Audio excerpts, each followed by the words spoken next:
Você sabe quem é John F. Kennedy, né? Foi um presidente dos Estados Unidos, foi muito amado, ele foi assassinado. E se ele não tivesse sido assassinado, ele seria reeleito, porque as pessoas amavam muito ele. Mas ele tinha também suas sujeirinhas, ele traiu a esposa, ele tinha alguns escândalos, né? Mas quem que nós achamos que é maior, que é mais importante, que nunca sujou, que nunca pecou? Jesus. Agora vocês vão aguentar até o final isso aí. Me segura nisso aí, tá bom? Deixar vocês curiosos. Com isso, eu peço vocês que abram comigo o livro de João, capítulo 34, que o outro quase vai ali. Fernando já falou sobre isso. João 4, na verdade, versículo 31 a 38. João, o livro de João, o capítulo é 4.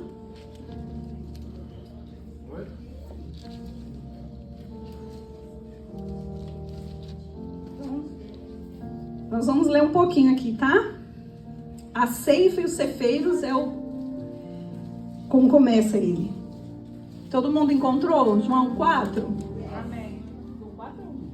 João 4, 31. o capítulo é de 31 a 38. O versículo, capítulo 4. Isso.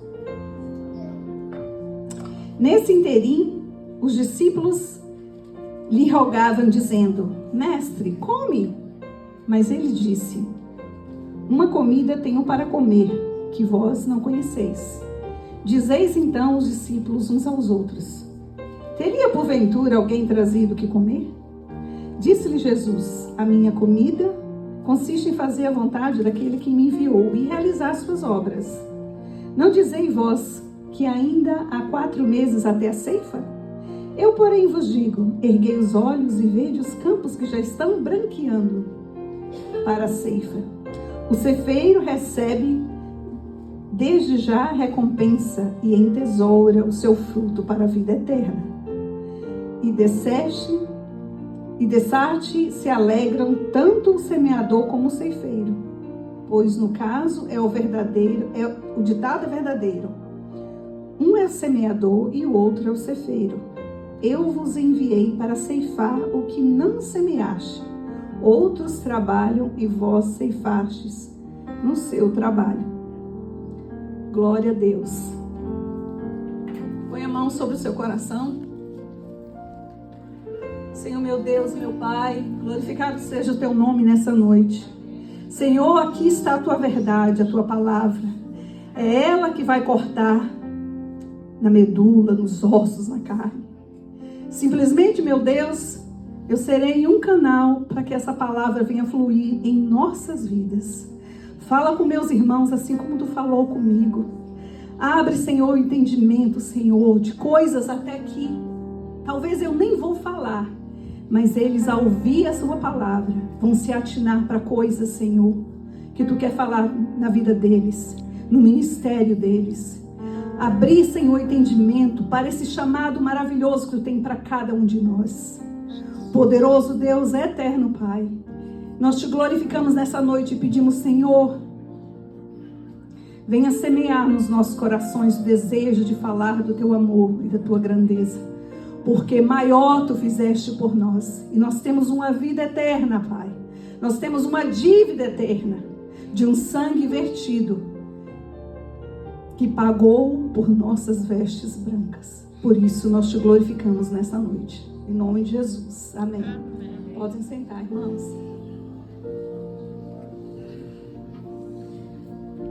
Eu prometi para alguém que ia pedir à igreja para levantar um clamor.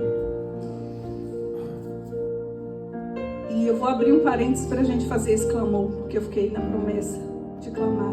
Mas hoje, quando eu estava recapitulando, desde quando falo assim, você vai aqui, eu já começo a ler, para a primeira palavra entrar em mim, ver o que Deus vai falar para mim, para poder depois pesquisar ou o que tiver que fazer. E hoje eu estava Essa semana eu estava assim, Senhor, eu fiz tão pouco. Eu semeei tão pouco. Eu ceifei tão pouco. Me sentindo assim, inútil, sabe? E a semana passada aconteceu algo bem chateante lá no meu trabalho. Quase todo dia acontece uma coisa, mas enfim. E eu lembrando disso, eu abri meu message. E o mês passado eu pedi oração na igreja por uma pessoa muito querida para mim, que fez parte do passado, um amigo meu, que ele tem um alto posto na Polícia Militar do Estado e ele está com muita depressão, uma pessoa forte, uma pessoa inspiradora, está com muita depressão e eu fiquei assim aterrorizada, porque eu jamais pensei que aquilo ia chegar. E hoje a irmã dele me mandou uma mensagem desde quando começamos a orar. Não sei se tem algum mérito de nossas orações, mas eu creio que alguma coisa assim alegrou meu coração. Depois desse tempo, hoje ele levantou, foi na academia, estava melhor, foi na casa, a mãe dele manda comida para a casa dele, ele levantou e foi buscar a comida que a mãe dele fez. E ela me mandou a foto de uma Bíblia que eu dei para ela uns 23 anos atrás, no aniversário dela. Eu nem me lembrava. Eu falando sobre, usa essa palavra como bússola para a sua vida. Então, ali foi uma semente. Outra pessoa veio e ceifou. Ou cultivou. Então, a gente não sabe, com uma palavra, Jesus te ama, a semente que nós vamos plantar. Amém, Zay? Eu acho que ele falou amém. Falou?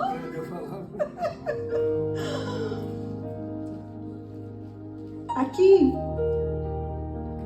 nós sabemos, alguns de nós sabemos um pouco, até quem nunca morou em fazenda, sabe um pouco sobre lavoura, sobre plantação. Quando, até mesmo quem tem uma árvore no quintal, quando a fruta está boa para colher, se a gente não colhe, o que acontece, gente? Vai apodrecer. E aqui nesse texto, Jesus tinha acabado de encontrar com a mulher samaritana. Antes dele encontrar com a mulher samaritana, os discípulos foram na cidade comprar comida. E aí Jesus ficou lá conversando, falando sobre que ele era a água da vida, que se bebesse daquela água, ela nunca mais teria fome, teria sede. Ele falou dali da água para ela. Então, ali ela já saiu, ela já foi lavada por aquela água, ela já foi tocada por aquele homem, nosso Deus, e já saiu falando. Olha, ele falou tudo da minha vida. Ele fez um revelatório, um revelamento da minha vida. Só pode ser um Messias. Esse homem, será que ele não é Messias? Começou a falar, né? E aí Jesus ficou, a mulher foi embora e os discípulos chegaram com a comida. E Jesus, eu conjecturando, ele não comeu, né? E os discípulos, por que você não come? E ele disse, porque a minha comida é fazer a vontade do Pai que me enviou. Então, isso fala de foco, de propósito. O que é mais importante para nós?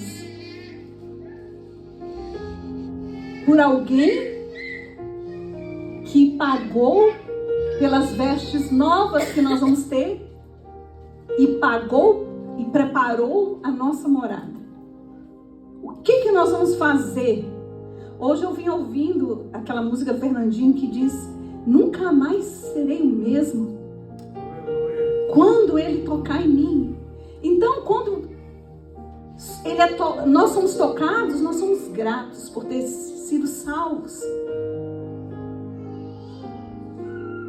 E qual é como é que eu vou devolver? Como é que essa gratidão vai sair? Como é que eu vou fazer isso? Eu tenho que falar igual a mulher samaritana. aquilo que Ele falou para mim. Com certeza, gente, a gente sente a presença de Jesus aqui e a gente fica de uma forma saltitante, feliz, chora. Agora imagina, você imagina vocês estão no lugar daquela mulher, de frente a frente com o nosso Deus. Aleluia. Como é que aquela mulher saiu? Se hoje que nós não estamos face a face, nós sentimos o Espírito Santo, nós sentimos a presença dele, nós já ficamos confiantes. Agora imagine aquela mulher. Ela tinha a obrigação de, por gratidão, falar do que Ele fez. Será que estamos falando do que Ele fez por nós? Será que estamos mostrando, espelhando a gratidão que há dentro de nós? Porque nós somos gratos. Mas será que nós estamos espelhando essa gratidão? Aqui, no versículo 33, mostram como os discípulos estão preocupados com comida, se ele comeu, com isso, com aquilo. E a preocupação do Senhor é fazer o quê? O que o Pai mandou ele fazer.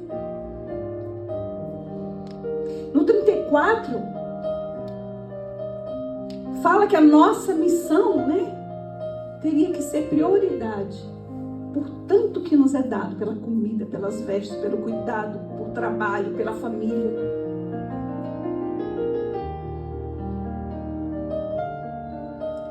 Aí, ele diz, levantai ou erguei os vossos olhos e vede os campos que já estão brancos para a ceifa. Olhamos e não vemos.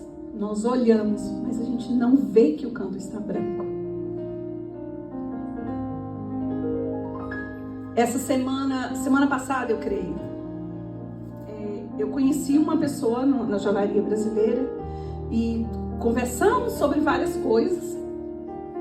E a dona da joalheria me conhece, ela falou do meu trabalho como artista, como escritora, e ela ficou interessada, trocamos ideia, trocamos telefone e ficamos de marcar um café pra gente conversar sobre isso. Ela disse que tinha uma amiga que ela queria conhecer e tal e tal. Como coincidiu, eu falei, ok, vocês podem vir na minha casa.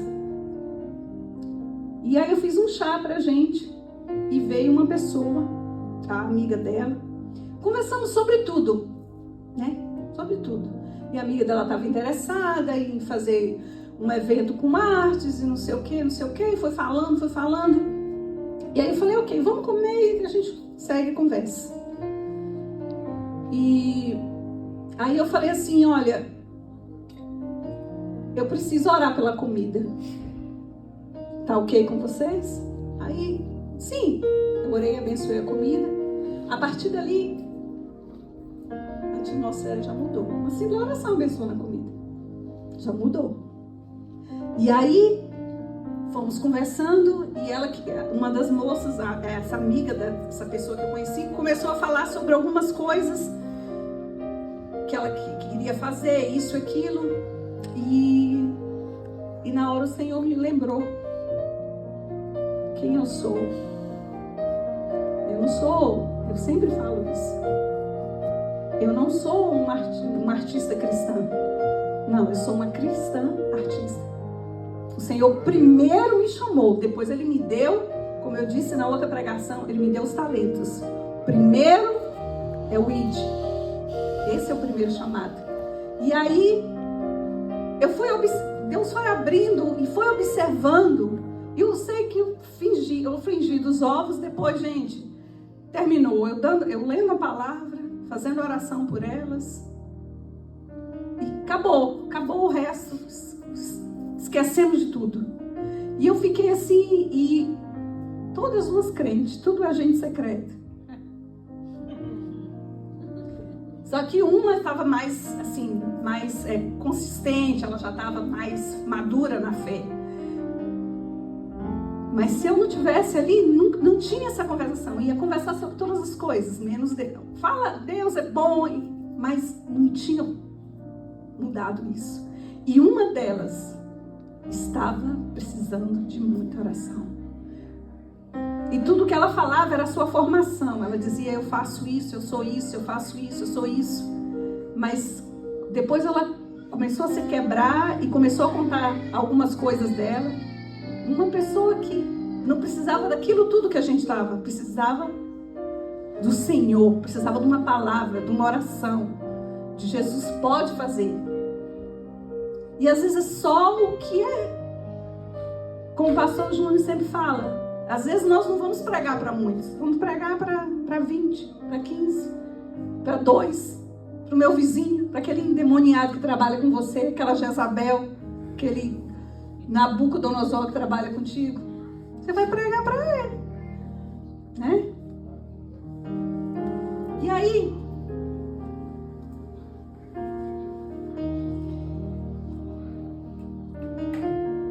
eu assistindo uma pregação de Hermínio de Lopes, eu achei muito interessante uma história. Ele falou sobre Alexandre o Grande. Quem não conhece Alexandre o Grande? Ele foi um grande conquistador, ele conquistou todos os territórios, a ponto de que ele ficou triste porque não tinha mais lugar para ele conquistar. E aí, em uma das suas guerras, veio um repórter de um novo soldado, que no primeiro ano do seu alistamento, lá no seu exército, e ele ficou com tanto medo que ele fugiu. E Alexandre o Grande não ia deixar isso barato. Então ele foi lá, chamou o cara, mandou chamar ele, e ele ficou possesso de raiva. Ele mandou chamar o rapaz. Quando o rapaz chegou lá, já morrendo de medo, ele já começou a gritar: como é seu nome, soldado? E o cara: Alexandre, meu senhor. Como é seu nome, soldado? Alexandre, meu senhor. Na terceira vez que ele falou, gritando com o cara começou a gaguejar. Como é seu nome, soldado? Alexandre, meu senhor. E ele disse: Alexandre, ou você muda de atitude, ou você muda de nome. Porque com esse nome que você carrega, você não pode ter essa atitude. Você não pode fazer o que você fez. Você precisa fazer aquilo que você foi chamado para você fazer. Então, se o nosso mestre chegasse para mim, para você e falasse: como você é chamado na terra? Eu ia falar: cristã. Ele ia olhar para mim e ia falar: Mônica, você toma vergonha na sua cara ou você troca esse nome? Porque o que você está fazendo aí, você não pode carregar o nome de pequeno Cristo.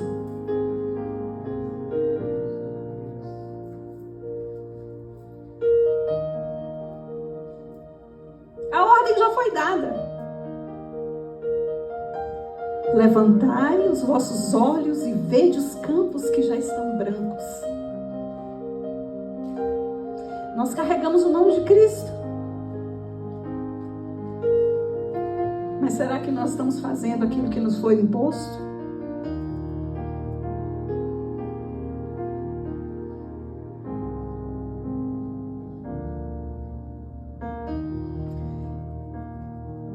Quantos profetas já veio e muitos souberam deles? João Batista, por exemplo, foi um semeador. Ele aplanou o caminho para Jesus passar. Os profetas do Antigo Testamento, eles foram semeadores. Eles já vinham falando sobre Jesus Cristo. Isaías, próprio os Salmos fala sobre o Messias, e outros. Daniel falava sobre o novo reino. Eles plantavam sementes. A semente que nós temos que colher hoje. O próprio Jesus veio e jogou muitas sementes para nós olharmos para o campo e ver que já está branco.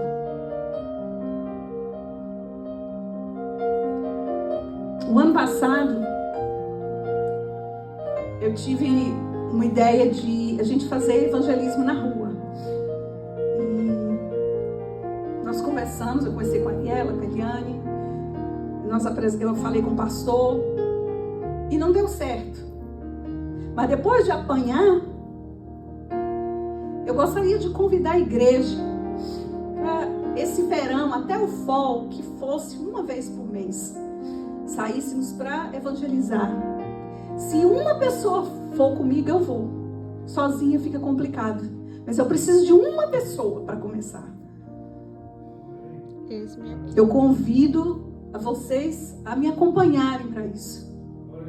Nós já temos, acho que eu devo ter umas 8 Bíblias em inglês. Fabinho disse que tem as que da época que eu liderava o Ministério Infantil, nós compramos que é em inglês também, que as crianças quase não usam, a gente pode entregar. Eu pretendo, o pastor tinha falado, sugerido a ideia, eu pretendo que a gente faça a camiseta. Can I pray for you? E a gente passa. A palavra de Deus, Jesus disse aos discípulos, você vai pela cidade.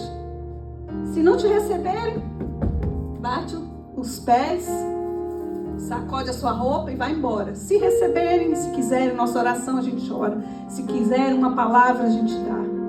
Se quiser a Bíblia, nós vamos ter. Mas se não quiserem, nós saímos sorrindo. Pelo menos para a gente ter isso, quando Jesus perguntava, o que você fez? Você fala, eu fui na Moore Street, eu fui na praça de Walter, e dei uma Bíblia, e dei um sorriso. Porque eu me envergonho de carregar o nome de cristã pelo pouco que eu tenho feito. Se Jesus perguntasse, como é que te chamam na terra? Ele ia falar para mim. Ou você muda de nome, ou você toma uma atitude. Eu gosto de tomar vergonha na cara, eu acho que dói mais, sabe?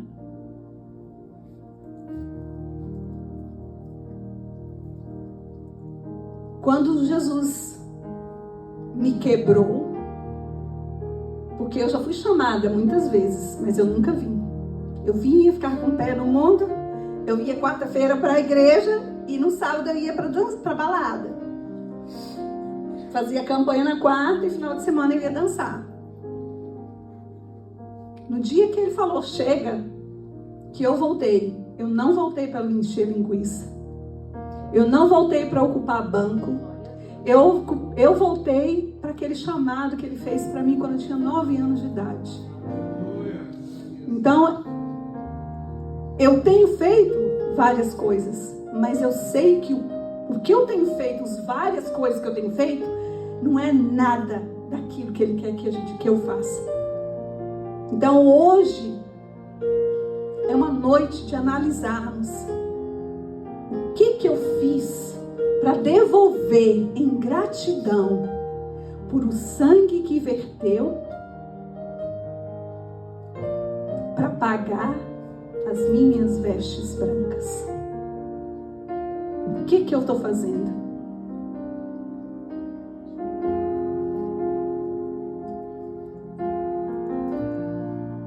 A ordem já foi dada. Levantai os vossos olhos e vede os campos que já estão brancos. Gente, só no nosso país deve ter na faixa, só registrado. Você sabe que a Amazônia é uma floresta muito densa, muito fechada. Tem lugares que não é visto por câmera, que não é vista por drones, que não é vista do lado de dentro. Vocês sabem disso? Tem 114 tribos isoladas, que eles preferem não ter contato com o homem branco. 114. Fora o que não sabe. Eles não podem ter contato. Como eles são protegidos, eles não podem, eles não querem, eles não têm contato. Tem 2 estudos. O nosso, assim eu aprendi no seminário. Então, eu creio que o nosso ministério crê no estudo que diz que é responsabilidade de todo cristão para toda a terra. Ide pelo mundo e pregar o evangelho a toda criatura. Então, isso que eu sei que o nosso ministério acredita que a ignorância não dá direito ao céu.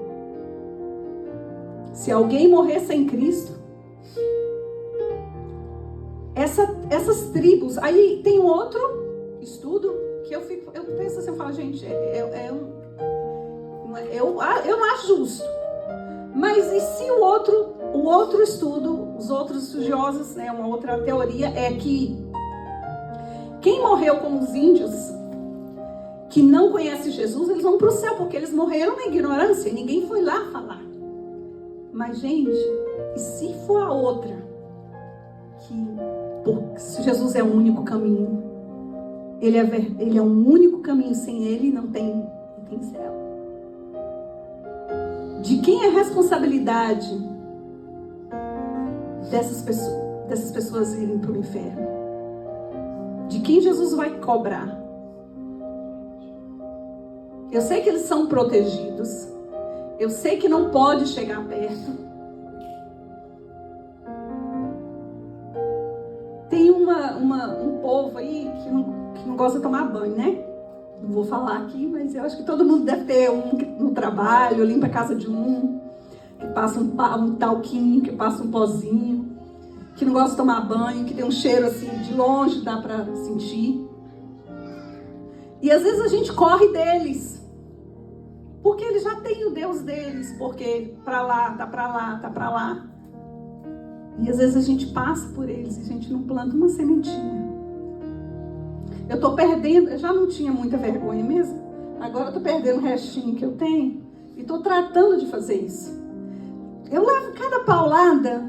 Esses dias eu fui falar para uma pessoa para consolar que o pai morreu, eu fui falar assim, mas ele vai estar num bom lugar, né? Eu falei assim. Aí ela falou assim, que lugar? Ele morreu. Que lugar que ele tá? Eu falei, ué, mas você não crê, assim, né? Que ele vai para um bom lugar, ou que... E não, a vida é aqui. Eu falei assim, pois é, eu creio que quem conhece Jesus vai para um outro lugar. Me deu uma cortada. E tem uma amiga minha, judia, que trabalha comigo, quer dizer, colega de trabalho, eu gosto muito dela. Essa semana mesmo, ela falou assim, eu vou para o inferno, alguma coisa que ela falou. Eu falei, não fala isso, porque ninguém quer ir para o inferno. Não é um bom lugar. Aí ela falou assim, eu não acredito em inferno. Eu falei, pois é, se você não acredita, não significa que não existe. Acreditando ou não acreditando, se você ficar do jeito que tá, é pra lá que você vai. Ah, mas eu não acredito, eu sou judia, eu não acredito, a gente só acredita em vida aqui. Eu falei, pois é, esse aqui é o problema. E eu já disse pra ela, falei, um dia Jesus vai te perguntar, por que você não me aceitou? E você vai falar, ninguém falou de mim pra você. E ele vai esfregar na sua cara que Mônica falava de mim todo dia pra você. E você não quis aceitar. Aí sim você vai pro inferno. Pelo menos os nossos amigos, pelo menos as pessoas que a gente tem intimidade, pelo menos as pessoas que vêm na nossa casa tomar um chá. E às vezes a pessoa entra, sai e a gente não consegue falar, parece que dá um bloqueio, parece que a gente esquece, parece que dá uma amnésia, parece que tem tanta coisa mais importante, que a única coisa que a gente não lembra é de falar do Senhor, de fazer uma oração na hora do almoço. A gente está com tanta fome, pensa que não, você já terminou, está lá na sobremesa, nem abençoou a comida. Né? Às vezes não acontece isso. Os filhos do meu marido, eu faço a mesma coisa. Quando eles vêm, vai comer a minha comida, tem que agradecer o meu Deus. Pelo menos isso. Pelo menos as pessoas que o Senhor coloca. Então o convite está feito. Eu preciso de uma pessoa só para a gente começar. E aí o restante o Senhor vai mandando, vai aparecendo. A gente vai ficar com vergonha, mas fica 2 com vergonha, 3 com vergonha, 4 com vergonha. Daqui a pouco tem 5, a gente já fica tudo sem vergonha. Jesus te ama, só isso. E para fechar,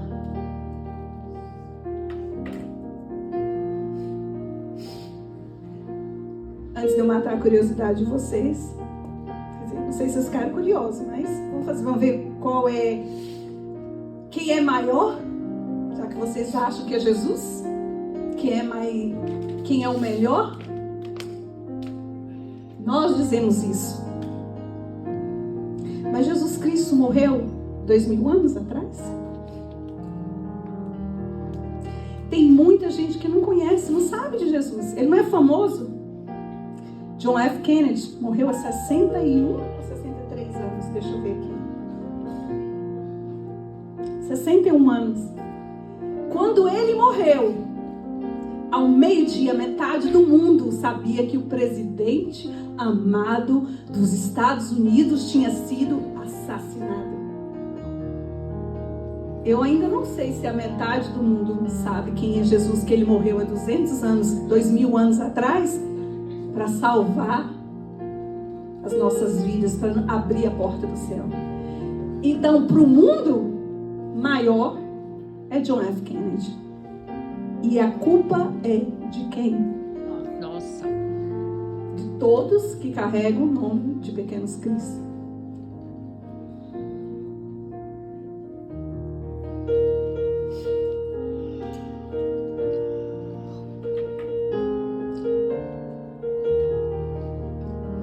Nós temos uma dívida de gratidão por um sangue que foi derramado, para que eu e você tivéssemos vestes novas. Nós vamos orar. Antes eu vou